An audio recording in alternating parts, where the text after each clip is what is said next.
돌로미테 라이딩을 떠난 지 5일차 일정을 맞이했다. 오늘은 이탈리아에서 가장 큰 호수로 알려진 가르다 호수로 이동한다. 가르다 호수는 이탈리아 북쪽에 위치하고 있으며 밀라노와 베니스 사이에 있는 휴양 도시다. 이날은 여유를 가지고 휴식도 할 겸해서 라이딩 없이 가르다 호수에서 하루의 일정을 보내기로 했다. 오늘은 하루 일정에 라이딩이 없다고 하니까 마음의 여유가 생긴다. 조금 일찍 준비를 마치고 호텔 주변을 산책하며 한 바퀴 둘러보았다. 어제 저녁에 동키 대장이 수영장이 있으니까 수영을 해도 된다고 말했지만 라이딩을 마치고 모든 게 귀찮아서 귀에 들어오지도 않았는데 제법 깔끔한 야외 수영장이 있었다. 그래도 조금 마음의 여유가 있는 대원들은 아침 일찍 동네를 한 바퀴 둘러보며 구경을 했다고 한다. 동네를 둘러보니 여기저기 빈집들이 많다고 이야기하면서 아리송하다고 했다. 이방인들이 그 사정이야 어찌 알겠냐만 그래도 궁금한 것이 사실이다. 아침 식사를 마치고 다른 날과 마찬가지로 아침 9시에 이동하기로 했다. 이날은 자전거를 중형버스 뒤쪽에 싣고 두 대의 승합차에 나눠 타고 가르다 호수로 이동을 하기로 했다.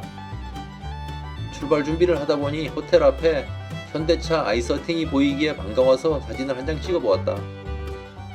마치 낯설은 이국 땅에서 한국인을 만난 듯이 반가움이 더했기 때문이다. 가르다 호수를 향해서 출발한 차량은 어딘지 몰라도 한참을 달리다가 정차를 했다. 그래도 이 집이 물건값이 싸고 괜찮다고 자전거 샵에서 쇼핑을 하자고 한다.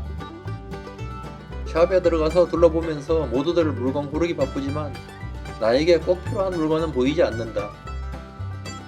이렇게 긴 시간을 이동하면서 이런저런 이야기를 하는 사이에 도로 아래쪽에 호수가 보이기 시작한다. 산중턱을 휘감은 도로를 따라서 내려가면서 바라보는 풍경이 마치 경북 포항을 연상케 했다. 포항에 도착했다고 생각하니 시원한 물회가 먹고 싶어서 침이 꼴깍 넘어간다. 드디어 가르다 호수변에 두 대의 차량이 도착하고 모두들 한자리에 모이게 되었다. 그런데 라이더들은 라이딩 복장을 했을 때가 가장 멋지게 잘 어울린다고 생각했다. 그냥 편한 옷을 입고 이곳에 오니 동네 아저씨와 아주머니들이 개모임 여행 온 것 같이 보인다. 우리가 도착한 가르다 호수 입구에서 바라보니 주변에는 온통 숙박시설 등 상권이 발달되어 있는 것이 보인다. 입구에서 바라본 풍경은 마치 베네치아의 일부 같기도 하다는 생각을 하면서 이동한다. 호수에 떠다니는 한 쌍의 천둥오리를 보니까 마음이 아주 온화해지는 느낌이 들기도 한다. 아침에 출발해서 여기까지 이동하다 보니 벌써 한나절이 되었다.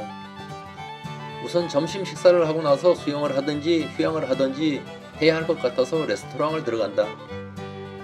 유럽에서 먹는 음식들은 뚜렷하게 특징 있는 음식이 생각나지 않는다. 매일 먹는 빵이 거기서 거기 같다는 생각을 하게 된다.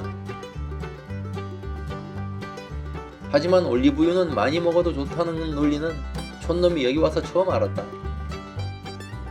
주문한 음식이 준비되는 동안에 여기저기서 사진놀이는 계속된다.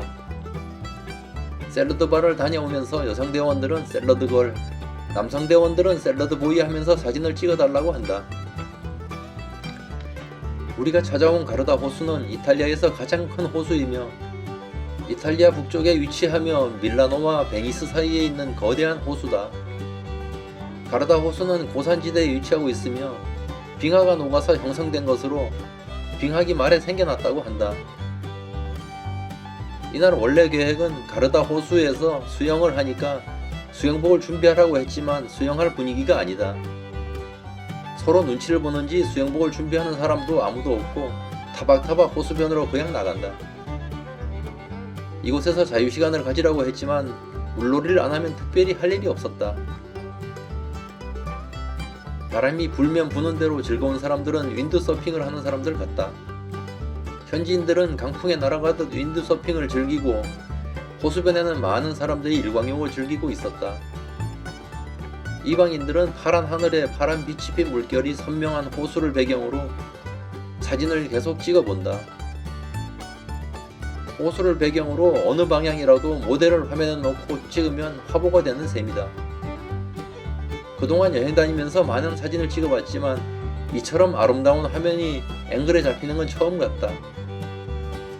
다만 이날은 모시고 간 여성 대원들이 대부분 이탈하는 바람에 조금 아쉽기도 했다. 호수변에서는 정말 아름다운 풍광을 눈으로 담고 카메라에 담으면서 대부분 시간을 보냈다. 호수변을 돌아 나오다 보니까 유람선 선착장에는 제법 많은 관광객들이 유람선을 타는 풍경이 보인다. 진작 알았으면 유람선이라도 타고 가르다 호수를 한 바퀴 돌아올 걸 그랬다. 호수변을 벗어나니 특별히 할 일이 없어서 자전거 의류라도 구경하려고 상가지역에 들어갔다. 이곳저곳 돌아다니다가 아이들 라이딩복이 너무 귀여워서 한껏 찍어보았다. 유럽 지역에는 많은 사람들이 어릴 때부터 자전거 생활에 익숙한 듯하다.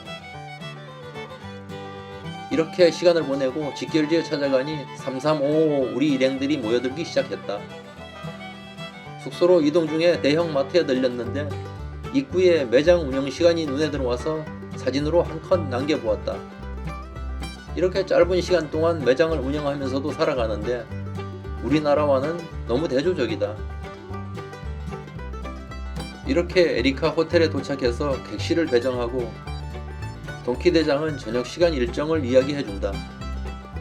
아래층에 수영장이 있다는 말은 관심도 없지만 치즈를 만드는 과정을 시연한다는 소리에 조금 솔깃했다.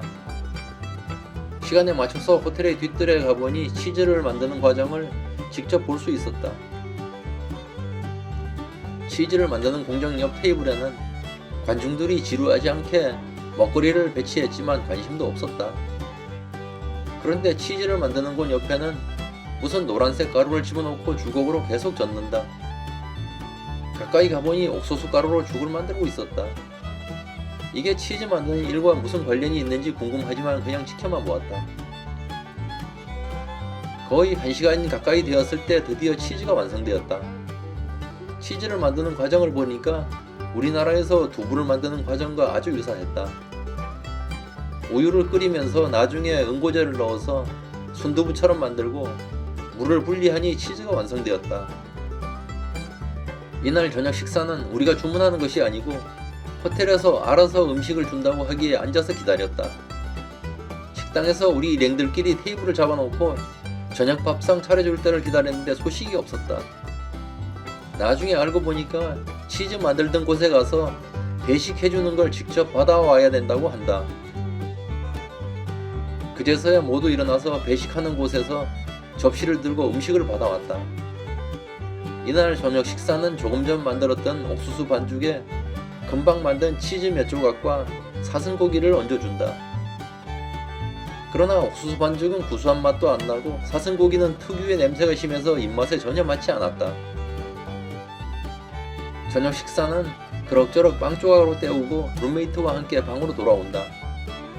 룸메이트가 비주류니까 술을 마실 조건도 안 맞고 특별히 할 일이 없으니 일찍 자려고 한다.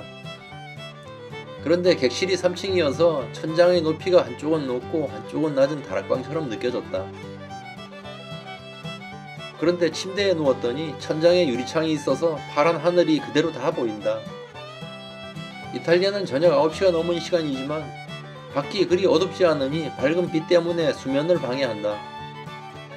그래서 창문을 닫아보려고 하니 구조를 몰라서 창문 닫는 방법을 연구하느라고 한참 동안 수선을 떨었다.